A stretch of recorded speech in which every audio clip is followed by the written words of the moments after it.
Ladies and gentlemen, thank you. It's truly an honor. I want to thank my members, my colleagues for entrusting me again as Majority Leader. It's a distinguished honor that I don't take lightly, and I'm very blessed to have this remarkable opportunity.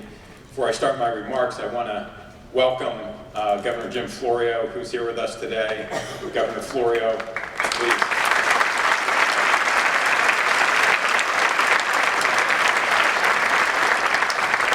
Governor Florio, as a young man growing up in South Jersey, you were the standard by which we all judged ourselves, so thank you for being here today. To my friend and mentor when I first came here at the age of 28, Joe Roberts, our former speaker, for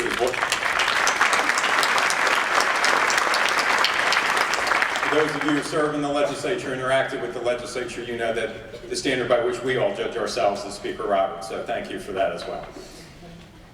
Ladies and gentlemen, I want to first acknowledge and thank my family. This past December,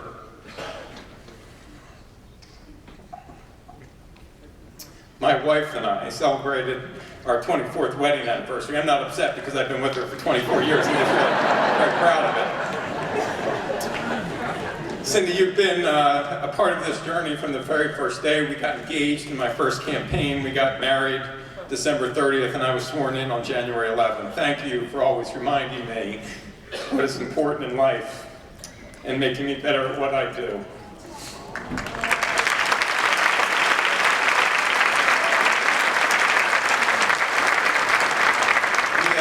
We have three beautiful children, Lauren, Eric, and Jenna. Eric is the only one who's here with us today, so he's clearly my favorite. We're honored to have him here with us. But being their dad has been the greatest honor of my life. Watching them grow into compassionate, thoughtful, remarkable young adults has brought joy to our lives. The three of you are the best people that I know, and every day I aspire to be as good a person as you all have become. You are an inspiration, and you have motivated me every day to make New Jersey a better place. Truth be told, your lives and experiences are the lens through which I view public policy, how it will impact you, your generation, and then ultimately our future. Finally, I want to thank a remarkable talented staff that makes my job easier. Amy, Jen, Jade, Mickey, Dave, Nat, Winnie, and Tina are all here with us today. The finished product that you see is really a lot of incredible hard work done by these remarkably talented young people. The staff at the Assembly Majority Office and the Office of Legislative Services, I think, are second to none. The hard work and the dedication to public policy that comes out is through their research, their development, their advice, and their counsel. Thank you for all that you do for all of us and for the people of New Jersey.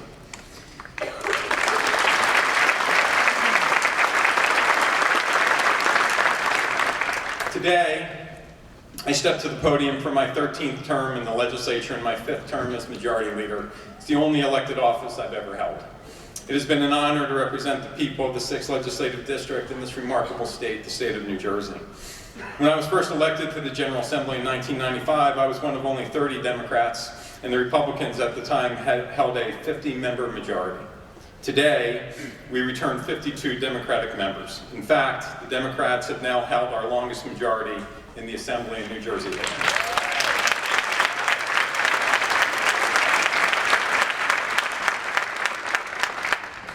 I say this not to be boastful, but as a constant reminder to myself and to my colleagues that this is a direct result of public's faith in our public policy agenda and a continued commitment to look to public policy that represents our diversity and the diversity of this state. New Jersey is one of the most diverse states in the country, and I'm proud to stand here today and see that diversity reflected in the legislature that sits behind me. This is your legislature, elected by you, the people. The diversity that has been built into this body gives us a broad perspective and deep insights into what we need to do to address the issues facing us going forward. Whether it's tax reform, healthcare, or our environment, we are a legislature here to work and find consensus, common ground. It is a lofty goal, and often the individual ingredients of public policy may not necessarily be shared by everyone. Good public policy, the best public policy, has always involved a diverse set of stakeholders and advocates from different backgrounds and viewpoints to find the best possible solution. It's not always about getting exactly what you want. It's about listening to each other, recognizing differences, and finding compromise. This includes bipartisan solutions because the problems our constituents face are not Democrat or Republican problems. They are our constituents' problems. It is our constituents who rely upon us to come together and find solutions to these problems. In the words of our great President John F. Kennedy, compromise does not mean cowardice. In fact, the greatest sign of courage is finding compromise with others.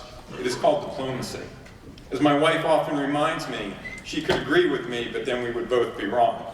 It is called diplomacy. Compromise is essentially for the common good, not only by improving the status quo, but it also contributes to a robust democratic process. When I look back on this stage, I see a group of proud public servants who understand that the formula for good public policy is rooted in that approach. I see a group of people who are not concerned about getting credit for things, but are united in their commitment to solving the most difficult problems and bettering New Jersey. Today, we have much to be proud of, for we have accomplished many of our goals, which have made a real, lasting, positive impact on the lives of New Jerseyans. We passed a budget that provided significant tax relief for our municipalities, families, and seniors. By fully funding our senior property tax freeze and homestead rebate programs, providing an increase in the earned income tax credit, and doubling the income tax deductions for New Jersey veterans, we demonstrated our commitment to making New Jersey an affordable place to live. We updated our school funding formula, investing more funding than ever into our children's future, and expanded pre-K education for the second year in a row, closing learning gaps and helping working moms and dads. We made real progress in addressing gun violence in our state. While efforts have stalled nationally, New Jersey has passed laws to expand evidence-based violence intervention programs like the hospital programs that exist at University Hospital. These programs connect victims and their families with the resources they need to break the cycle of violence that plague our communities. We closed private gun sale loopholes and reduced ammunition magazine capacity from 15 rounds to 10. New Jersey is now a national leader on gun violence prevention because of the work done by this legislature.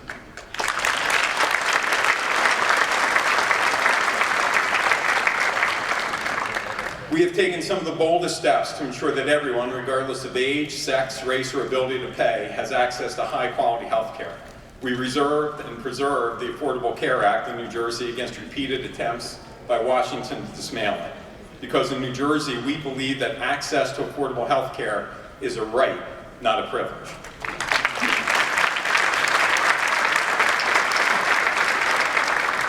We understand the important role that healthcare plays in our state's economy. And this is due in great part to our Speaker, Speaker Coughlin. I want to thank him for his leadership on this issue. We preserved funding for essential health services for women in New Jersey after the federal government enacted a reckless gag order. This gag rule put thousands of New Jerseyans at risk of losing access to services like cancer screenings and reproductive health services. With special thanks to Assemblywoman Lampett and Assemblywoman Downey, we passed the strongest equal pay law in America. This ensures that all people, regardless of their gender, will receive equal pay for equal work, so that my daughters will have the same opportunity as my son, so that they will be judged on their ability and not their gender. Thank you. We improved paid family leave and paid sick leave laws in New Jersey, ensuring that parents caring for a new child or children caring for their sick or elderly parents can prioritize the health care of their loved ones over the dollars in their bank accounts.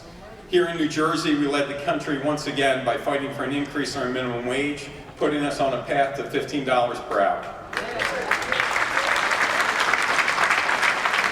We know that hardworking people who are the drivers of New Jersey's economy deserve to be paid a living wage.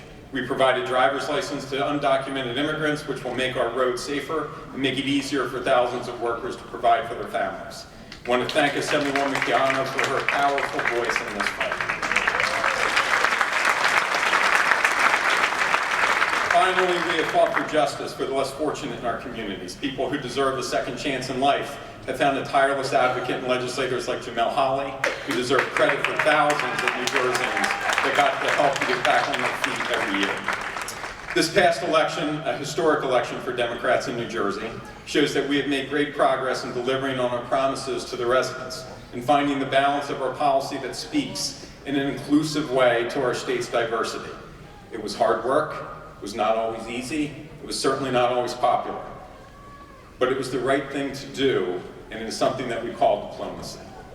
That being said, there's still a lot of work to do to achieve our vision for New Jersey.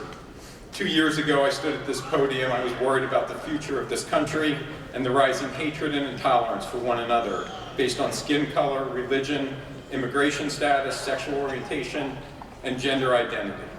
We seem more divided than ever as a nation and as political parties. I'm sorry to say these concerns remain relevant today. We are indeed in uncertain times, perhaps more uncertain than any other that we have faced in our lifetime. However, this is not new to our state or our nation. As I look around the chamber and I see one of the most diverse legislatures ever assembled in New Jersey, I remain optimistic. As the late poet Maya Angelou once stated, in diversity there is beauty and there is strength. I am certain, united together, we can overcome any difficult ahead or challenges we may face in the future. Because in New Jersey, we know how to use our diverse backgrounds and experiences to find a compromise and create good public policy. And we will certainly be faced with some of our biggest challenges to date. For example, we need to address a growing water infrastructure crisis. We all agree that New Jersey must be safe for our children. That includes ready access to safe, drinkable water that is free of lead and other dangerous contaminants.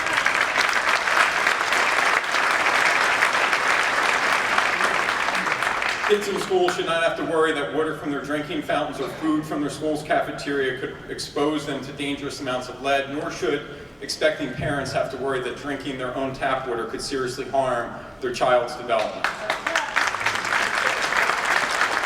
We are at a crisis point. We cannot expect our economy to grow and cities to flourish if we have not invested in a water infrastructure. Our water delivery system is under enormous stress. Some places in New Jersey have not seen investment since the Civil War. The time is now to invest in our water infrastructure. Many of the issues we work on are connected. As we enter into the new legislative session, we must have the tough conversation about tax reform. We know that college graduates are struggling to purchase homes in our state. We know that almost half of our children are living at home with mom and dad in New Jersey. That's more than any other state in the country. We boast the nation's best kindergarten through 12th grade public school system, yet we are #1 in states that outmigrate our graduating high school students.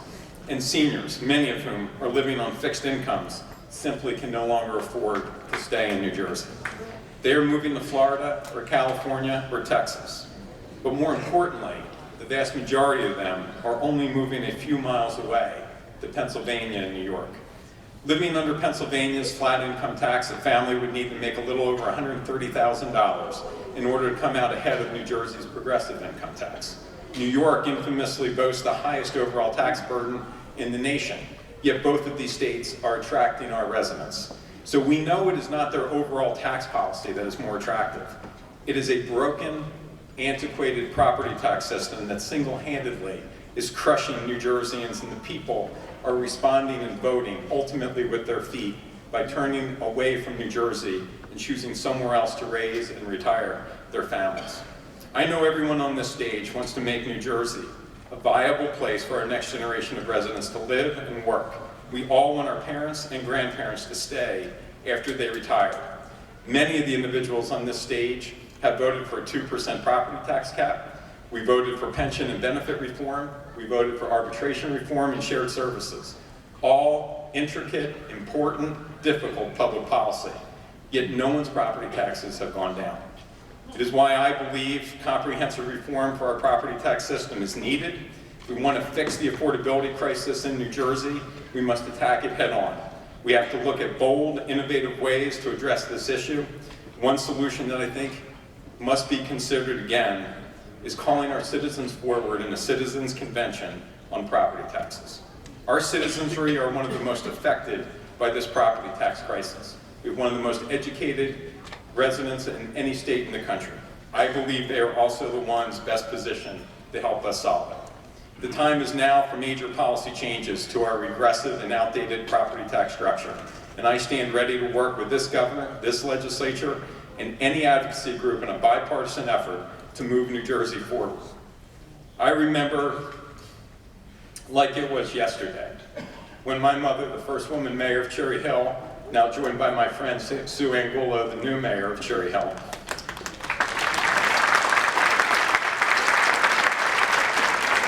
remember that speech in 1977 as my mother spoke and said that the crushing burden of property taxes was a fear that would drive her parents and her in-laws out of New Jersey. That speech haunts me. My wife and I built our home 22 years ago. Our property taxes have doubled in that time. It haunts me. And as my children enter college and prepare for their future, the fear of them moving back in with my wife and I haunts me.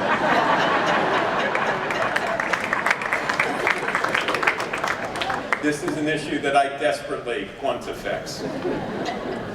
Finally, in recent years, we have seen too many young individuals take their lives because they have felt helpless or depressed. Most recently, a dear friend of our family had a nephew who, by all word-out appearances, had it all. He was handsome, he was smart, he had a good, loving family. This young man, unable to face the pressures of his peers and social media, silently took his own life in his bedroom while his parents were downstairs. I tell you this story because mental illness is a silent killer that can occur to anyone during a single lifetime. The onset of depression and anxiety can be triggered by a number of reasons, and oftentimes there may be no obvious sign or reason. No one is immune. With mental health issues becoming more prevalent among our young people and youth suicide rates at an all-time high, we can all agree helping our young adults understand how to manage their challenges while providing the resources they need to overcome their trauma is fundamental. If we can recognize issues early on, we can more easily address problems before they reach a crisis level and put these young people and their lives back on a path to success. There is no health without mental health. People should not be left to fend for themselves when they experience mental illness, and we will work to provide better services so that people feel they can come to us, and when they do come to us, they are not met with silence. These are just some of the goals and issues we must work on during the next 2 years as we enter a new session. They may not be the easiest goals, and we may not all agree on the individual ingredients, but I am confident that as we head into the next legislative session, together we can accomplish and create lasting solutions in these areas. As my mother, Maria Barnaby Greenwald, often told me, the goals that are the hardest to accomplish are by far the ones that are most rewarding. I know that if my mother were still with us today, she would urge me not to shy away from the most difficult issues, but instead to tackle them head on with the support of my fellow colleagues in the legislature. I look forward to working with each and every one of you as Assembly Majority Leader, and I thank you for your commitment to making a positive difference in the lives of all New Jerseyans. Thank you very much. God bless all of you.